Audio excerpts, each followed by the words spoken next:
APU. American Public University is proud to present The Everyday Scholar.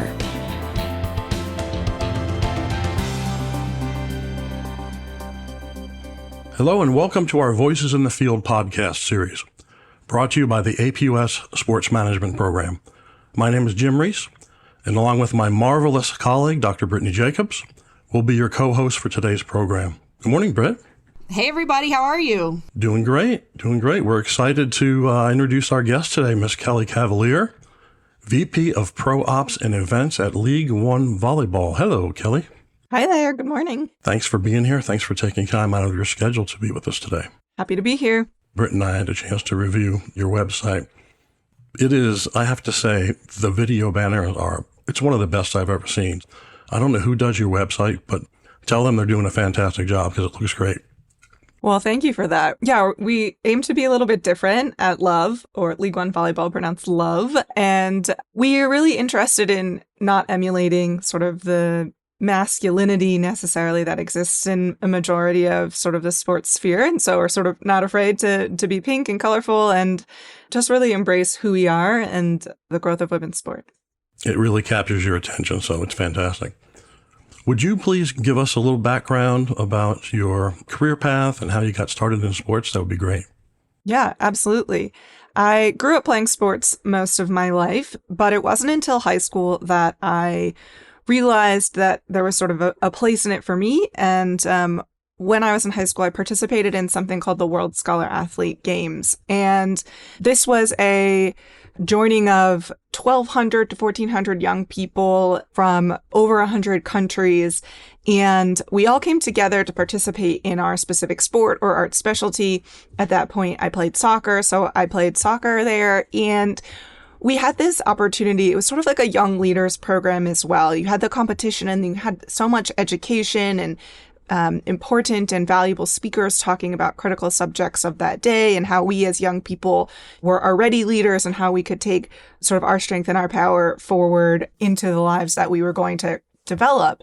And something that I learned in this event really was the power of sport to bring people together. And there's a particular example from this experience, which was young people on two sides of a very old global conflict, which we see again happening today in our society. But these young people who are divided by ideology, by war, by global geopolitical impacts, they were able to come together and they specifically said, like, we always thought that the person on the other side of this border was terrible, right? Like that's what the propaganda told us. That's what the world around us said. We are enemies. But here we have this opportunity to meet each other and build a relationship. And it's the sport that brought them together. And they pledged that they would go back to their communities with this newfound knowledge built through sport to work to build a better, less conflict-filled future. I wonder these days, 20 plus years later, how they still feel about that because this conflict continues and is perhaps at its highest, most terrible point at this particular moment. That was really sort of the push for me to see sport as something that could really impact people more than just a game. When I went to college, I studied international relations with this idea that I might join the U.S. Foreign Service and bring the idea of sport into our diplomacy as a nation. I learned in college that when you represent the United States as a member of the Foreign Service, you are representing all of what the current administration is that's important to them, that their policies exist. And I determined that actually I was not able to do that. I couldn't faithfully sort of put myself out there. And so I was looking for a different path. Still in sport. And that's how I ended up in sort of the field of sport management and administering sport at various different levels. So that's sort of the background. And then just a little bit about how my career has progressed. I started in my sports career at RFK Stadium in Washington, D.C. at a time of a lot of change for that building, as baseball had just come back to Washington, D.C., and then had been at RFK for a couple of years. DC United was playing in there. There was no longer any NFL team. And so the stadium and the campus had, a lot of change, and even will continue to change going forward. But it was an interesting time to be there, as we did a lot of different kinds of events to activate the campus. And that's really where I began learning about all the different parts of sort of what sport event and sport business could involve. I learned about groundskeeping. I learned about purchasing. I learned about timekeeping. I learned about event operations. I learned about the legal process. I learned about contracting with event promoters. So really a wide variety of things that I was able to grow a pretty robust skill set there. And while I was in that role professionally, I had a volunteer role with the national governing body, USA Rugby, where I was the manager of the National Women's Rugby Sevens team, which took me, I actually was being able to put some of that into practice in my volunteer role. And I got to travel to many places around the globe supporting and helping this team work to win their competitions. So that was a pretty cool time period where I was doing two things, one very physical based at RFK Stadium and one very travel based, but more on the sort of competition side. I proceeded to go to grad school and did a dual degree program where I achieved a master's at State University of New York, Cortland, and at London Metropolitan University. I did coursework in both locations and had the opportunity to work in VVIP hospitality for the London 2012 Summer Olympic Games, which I learned that VVIP hospitality is not my favorite part of the sports world, but I had a really incredible experience because when you're there in that role, you have the opportunity to see so many different sporting events. And so that was really incredible.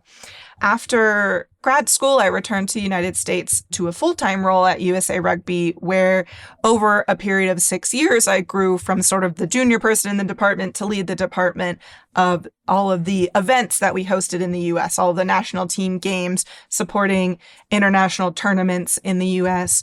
We hosted the first ever North American and Caribbean Olympic qualifier because the Rugby Sevens joined the Olympics in 2016 in Rio. And so that was a really cool time of growth for that organization. And it began the next sort of phase of my career, which has been, over the last 10 years, predominantly in new business, growth business, and startups, really, unique things, taking them from ideas into action. I have currently at League One Volleyball, as our listeners know, but I've worked for a couple of different sports league startups and really excited to be at League One Volleyball right now because obviously this moment is an incredible moment. It's not a moment, it's a movement for, women sport. And it's really exciting to be in this space. And particularly what's interesting about the sport of volleyball is that there isn't a parallel men's league in the United States, whereas the WNBA, the PWHL, NWSL, these leagues have long time existing men's leagues that they're constantly being measured against, whether that's the right ruler or not. They are constantly being measured against. And in volleyball, we have this opportunity to bring sort of the most incredible expression of the sport, which is women's volleyball in the United States, to the forefront. And so that's just a really incredible place to be right now.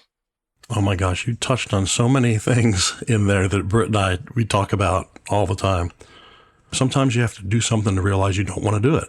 But it's not a waste of time because you narrow your focus on where you'd like to go with your career. That was a lot to unpack, but that's awesome. Thank you for that introduction. Wonderful. Kellie, one of the things you mentioned talking about your job at RFK, and I'm sure at your current roles, you have so many responsibilities in events, from contracting to managing the grounds to working with personnel. How do you become an expert in all of those areas in order to do your job well?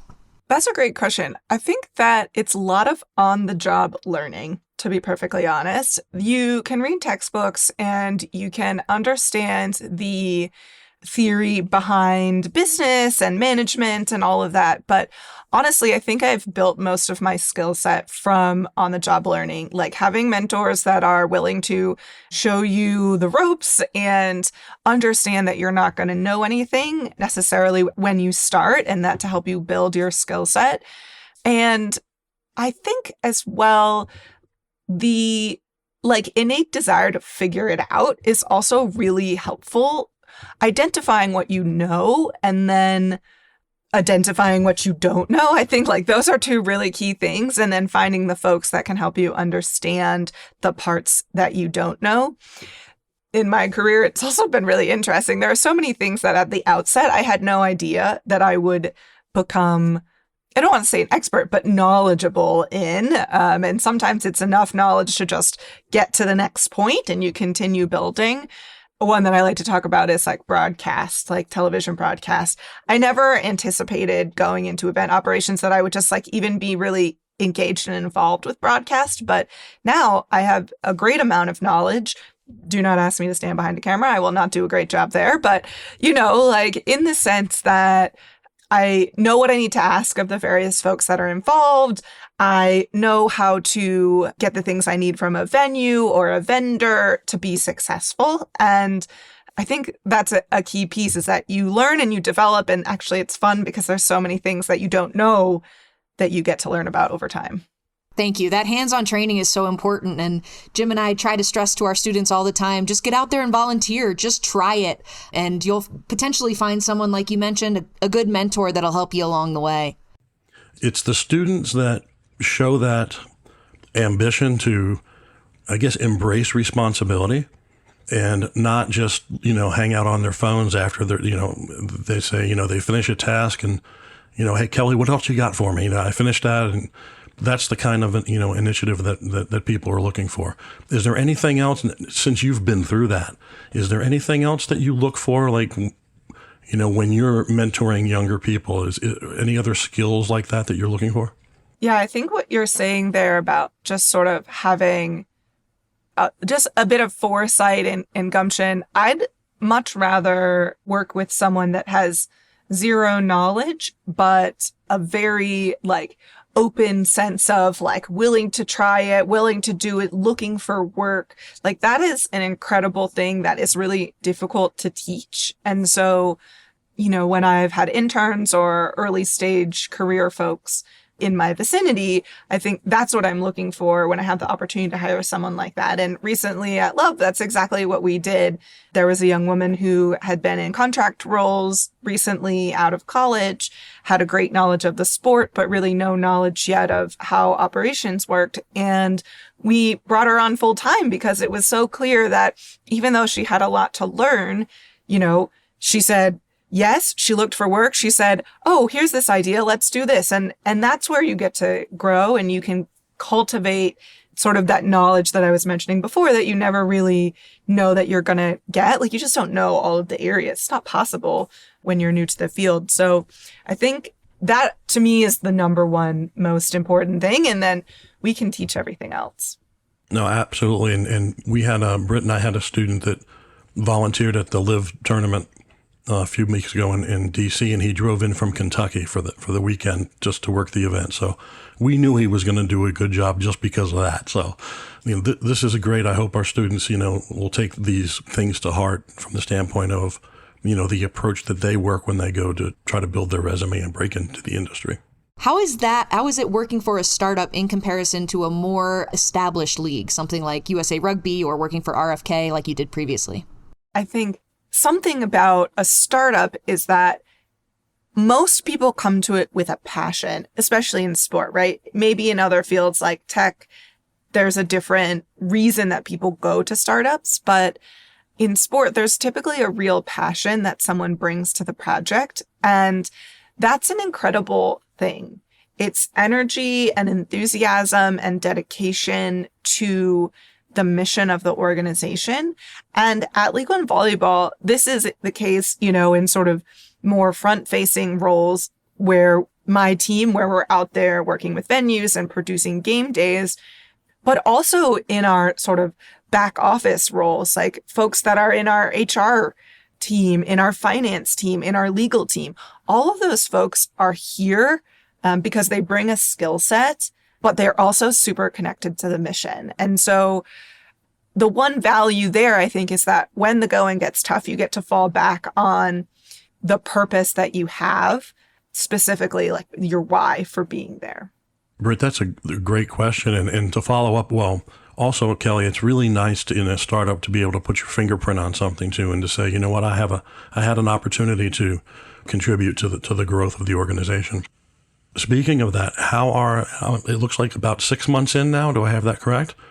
Yeah. So League One Volleyball, overall, we're 5 years old. The professional league, we have completed our first season. So yeah, it's about 8 months since our athletes first reported. So yeah, 1 season in. It looks like you're growing. I saw a banner about, 75 junior clubs. Tell us a little bit about that and how that contributes to the professional side. Yeah, definitely. We are a really unique organization. And in particular, our founders from the beginning had this idea that volleyball is for everyone in all stages of life. And there's this huge junior volleyball community across the United States. And actually, that's where they started building an ecosystem of junior volleyball clubs. And Love comes in and acquires them, keeps the local management, but then helps them manage all of the things that's not the volleyball. Like we help them with registration systems. We help them pay their staff. We help them with HR and people success. We help them with finance, all of those kinds of things that allows the folks that started a junior volleyball club to coach, teach, and enjoy the sport of volleyball to actually focus on the volleyball and build a community of them as well so that they can take best practices back and forth. We're 75 clubs strong at this point. I think when I joined Love 2.5 years ago, we were in the 20s. So we've had a really incredible growth. So in the 6 cities where we have pro teams, the professional athletes train in the same facility as the junior volleyball athletes. And so there's a lot of connectivity in the community there. And then obviously, if we have 75 junior volleyball clubs and only 6 pro teams, there are many junior volleyball clubs that don't have a pro team in their city or in their vicinity. And so we work to also bring our pros into those clubs, bring those clubs closer to the pros. And we have NIL athletes as well. So we bring together the youth, the collegiate, and the pro players to try and create this whole community ecosystem. Yeah, and it's pretty great, honestly. And we also want to offer that opportunity not just to the clubs that are in Love's ecosystem, but to every junior volleyball player to invite them to come see the highest level of professional volleyball here in the United States and come to our games. So it's pretty cool. That is pretty cool. And, and it's a little more difficult on the athletes, I would think, because, in the NFL or, in the major sports, they don't have any responsibility to help the organization grow. It's pretty much large enough. But with your pro athletes going to the junior teams, I mean, there's a lot of, and you talked about passion, there has to be a lot of passion there to help that organization continue to grow and thrive. Volley tots, I love that. That's fantastic. Oh, whoever does your marketing, just bravo. So that's great. I hope it continues to grow and, hopefully add to more than, it'd be great to have 12 teams, in a couple more years. That'd be awesome. So definitely that we have growth on the mind for sure. Please stay with us. We'll be right back with our special guest, Kellie Cavalier. At American Public University, we believe higher education is not one size fits all. That's why we offer 200 modern programs that build on your knowledge and fit your schedule.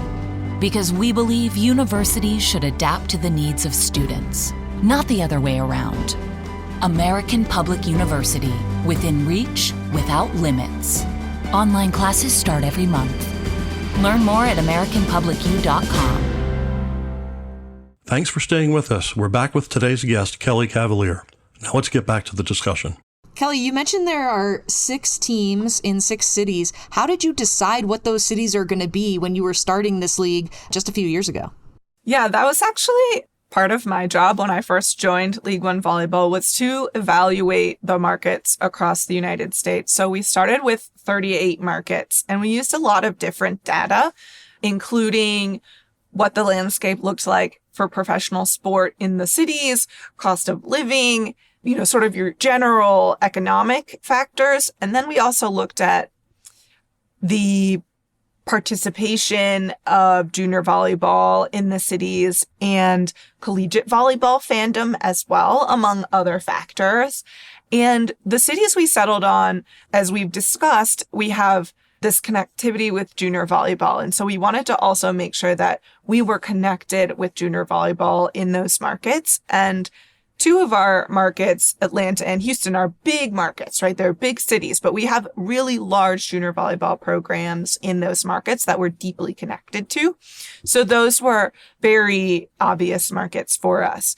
We, through the spine of the United States, have Madison, Wisconsin, Omaha, Nebraska, and Austin, Texas. And these markets have huge collegiate volleyball success and fandom. Wisconsin, Nebraska, Texas, they, for the past 10 to 15 years, have been, as the growth of volleyball has continued, they've really been at the forefront of success in the collegiate ranks. And our sixth city is Salt Lake, which has a really unique vibe. It's like such a family-focused city. The volleyball there is quite good from a collegiate perspective, with University of Utah and BYU both present there. And there is a huge adult playing population in Utah as well. So really interesting. And as we look to continue our growth, there are other factors now that we have more knowledge of our fan base and whatnot, that we can continue to adjust our metrics for evaluating as we go forward. It's so interesting when you consider all of the possible cities to imagine narrowing it down to only 6. That must have been a massive challenge. Well, and our cities are so different as well. We have 2 of the largest markets in the United States with Houston and Atlanta, and then 2 of the smallest cities in Omaha and Madison. And so they're very different. And the way we address them from marketing and sponsorship potential and all of that has to differ as well, because the markets themselves require it. So how in the world do you get a marketing plan? Or, I mean, it must be really tough do you just have a different goal for each city? And what does your fan base look like? And I mean, I'm sure you mentioned it's not just women, which is great. So. Yeah, definitely. We are a women forward, which would be expected, in most women's leagues, where more women like us more than the average league, let's say. And this is, we've just had our first season. So we had an idea of what our audience might be before the season. And now we have real data around who our audience has been over the course of the last season. And our in-person fans are multi-generational. We are just over 20% Gen Z, over 30% millennial, and over 25% Gen X in our arenas, which is really interesting and different from other sports leagues. So that's we have this opportunity to bring sort of families, people across the spectrum, as opposed to focusing on sort of sports leagues are focused on the millennials who have whatever the largest growth potential at the moment, and then the younger cohorts coming up and their potential future fandom. So really interesting where we sit in that. And we also found we have a partnership with ESPN, and they were able to get some data on who's watching, obviously. And we've found that our audience skews more female and younger than the average ESPN audience. And so that's really interesting to think about from the perspective of who's watching versus who's in the arena, because anyone can watch. The arenas are in very specific places, and so we can only draw from a certain radius, or, some folks would travel in. And we also have found, because volleyball is very popular across the globe, we do have a lot of international fans that are watching. We obviously are not likely to convert those folks into being ticket buyers, but we have other ways to potentially invite them in further, whether it's merch or, other things that they could be interested in down the road. So I think a pretty broad spectrum in the opportunity for us to grow.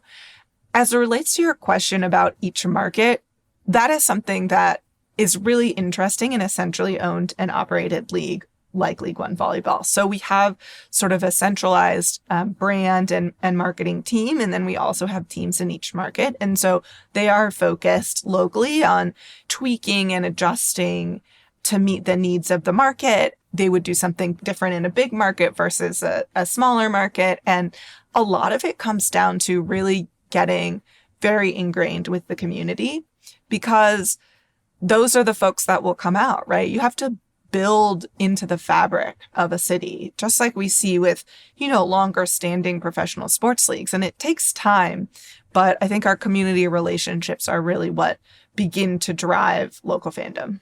Kellie, one thing you mentioned is your fans in the actual arenas and then the fans that are watching on broadcasts.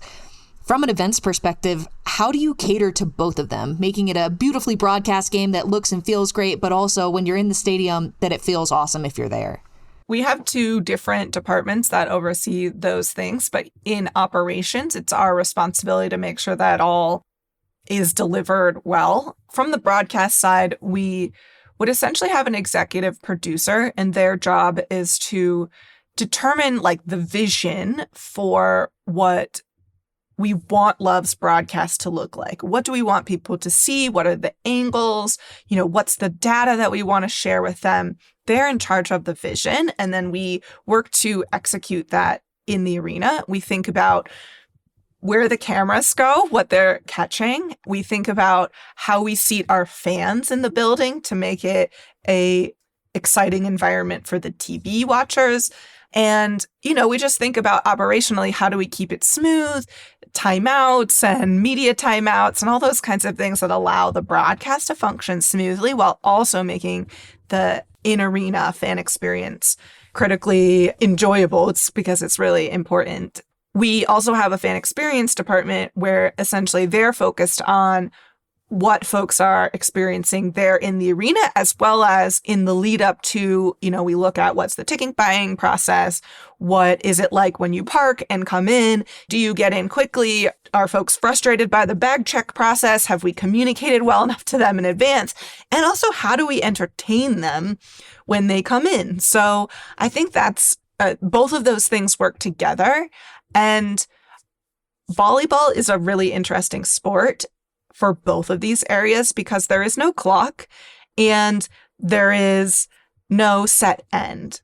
Someone has to win, and they can win in 3 sets, in 4 sets, or in 5 sets. And each set continues until there's a winner. So you can have a game that's maybe an hour and 15 minutes long, or you can have a game that's over 3 hours long, which is a challenge both in the arena and for broadcast. And so volleyball's really interesting in that way. Awesome. Thank you. Kellie, from the standpoint of, I want to make sure I word this properly, because I think one of the things that Britt and I are trying to do is, get more women into our program, get them more interested, because it is, I don't know what the numbers are. I think it's about 75% men. But from the perspective of a woman, what advice can you give those students that are coming up that would like to break into sports and maybe into a startup league or something like that? How do they build a resume? How do they meet people so that they go ahead and break into the industry? Yeah, that's a great question. I think when we talked about earlier this idea of trying things out and seeing what you like and what you don't like, that's a real opportunity to meet people and start building relationships that can help you down the line. I also think that there are networking groups, and honestly, the word networking kind of sucks. It's, it conjures up this idea of standing stiffly, in a room, feeling afraid to go up to somebody because they're more senior than you and they're having a conversation and you're just how do I break into this conversation? I just stand here and smile until someone acknowledges me. That's what, what networking feels like. But there's an opportunity to join groups like WISE, or here in Denver where I live, we have the Denver Women's Sports Collective. And it's an opportunity to, even when you're still a student, to build relationships, and learn from other folks. We have fun social events and we go to sporting events, and it's a casual environment that allows you to connect with people. And so I do think that those kinds of things can be really helpful. And you can arrange informational interviews with folks that are in those groups. And folks are joining these groups for their own benefit, but also because they want to contribute to the community that they're a part of. And so I think those are really helpful ways. Additionally, I feel like I benefited personally from a variety of internships. And I also think that you shouldn't work for free. So I am a big advocate of paying interns because their time is valuable and they make good contributions to the companies that they're a part of. But I do think also in the spirit of ruling things in and ruling things out, like internships can really help you understand. And when we're in an academic environment, our skills do not always directly translate, right? The years that we've learned to write papers, that 25-page paper is probably not the way that you need to present information in a business environment. Okay, so then you learn how to write memos and you learn how to have succinct communication, and internships can help you with those, transferring sort of the academic skills to the real world skills as well. I think probably the first piece is that not being afraid to fail. And that's probably not just for women, but for everyone. And I'd like to tell young people that I failed my first job out of college. I was terrible at it. It was not the right fit for me. I think what it taught me is that you don't always have to get it right. Like, it's okay to make that mistake or choose the wrong job or be in a situation that turns out not to be great for you. And then you get to try again. You say, okay, that's not for me. And I go and try again. And that's how I ended up at RFK, right? Like it was the right fit and it made sense. And it gave me great background in the industry and sort of launched my career. So I think firstly, I would say, don't be afraid to fail, to put yourself in a position where you have to stretch. That's okay. And then I think my other piece of advice is that to speak up, because your voice is as valuable as anyone else's in the room. And everyone else may not always remember that about you. So I think particularly when there are less women, it feels harder to stand up. But I think that's really something to say, that's really valuable in an environment that's more dominated by men, that your voice matters and you can speak up to. Well, it depends on who you're talking to and where you are, because you don't want to shoot yourself in the foot, but you do need to stand up for yourself. So I think that's some great advice. Kellie, I've got one more question for you. When you're talking about events and all of these opportunities that are created within that arena kind of space, how many people are working on your team? What do their roles look like? Tell us a little bit about kind of the day-to-day and what that team environment looks like. Yeah, definitely. We think unique here at League One Volleyball. Unlike the sort of traditional sports franchises that many of your students would be most familiar with, we are operated by the league. So our league owns all of the teams. And so our events and ops department is focused on delivering the game days of every single team across the league. Whereas typically a franchise would really just be focused on delivering their own home games in their own venue. Something that is different about us is that we don't own any of our venues. And so we have this huge job of maintaining incredible relationships with the arenas that we go to. So that's a big part of what we do as an organization. My team is structured sort of in event operations and then the ancillary things. So my event ops team, there's a director, and then we have an event manager for each market, and they're responsible for owning the delivery of event days. And then, that's working with the venue to plan all of the details from how many chairs go on the sideline bench to where does the cooler of ice go? Where does the broadcast camera go? How many doors do we need to open based on our expected attendance for tonight? Do we have the proper security in place? Have we done risk management planning? Do we have the medical support we need? Where do the players enter? there's so many pieces to what makes game day happen behind the scenes. And there's a lot of people that play into that. Beyond the event manager, we have a ton of folks that support us on a contract basis to help us build out our technology, to just be the arms and the legs on event day to help us get things set up and torn down. Every time we come in, we put up all of our signage, we program all of our LED, if we have giveaways, we do all of that work. So all of that is in our team, and it's a big lift. And then we think about sort of the other pieces that we had discussed, the marketing, fan experience, sponsorship activation, broadcast. And we have groups of people focused on each of those areas, and they all have to coordinate with the event ops team, because event ops essentially has to make sure that they are capable of being successful in the venue. And so we spend a lot of time in spreadsheets. Our jobs are very two things. It's very in front of your computer, looking at spreadsheets, and then it's very not in front of your computer, making it happen. So that's just, I think, an interesting dichotomy about events and event ops, is that you have a planning phase and then an action phase, and they are diametrically opposed in the sense of what it's like to do those different things. And you have to be able to like both to work for you to really enjoy working in this space. Thank you. Yeah, I can only imagine managing all of those pieces in multiple different venues across multiple different cities. It definitely is a big lift, like you said.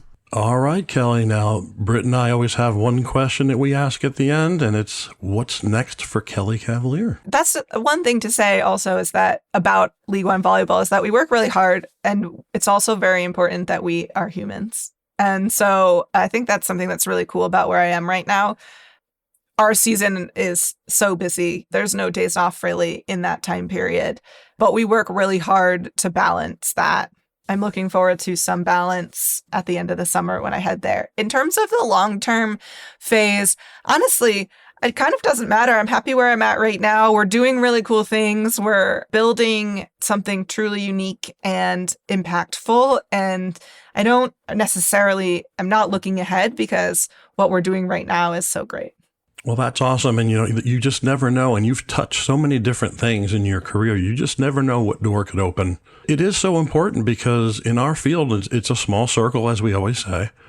And you're, one or two phone calls away from getting to just about anyone. And so not only who you know, but who knows you is important as well. So, Britt, any last questions for Kellie? No, I don't think I have any left. Thanks for joining us, Kellie. I really appreciate it. It's great to be here. Thank you so much for the invitation. And it was awesome. Thank you. We really appreciate you taking time out of your schedule to be with us today. And to our listeners, we really appreciate your continued support of our Voices in the Field podcast series. On behalf of myself, Britt, and all of our colleagues from the APUS Sports Management Program, this is Jim Reese saying so long. For more information about our university, visit us at studyatapu.com. APU, American Public University.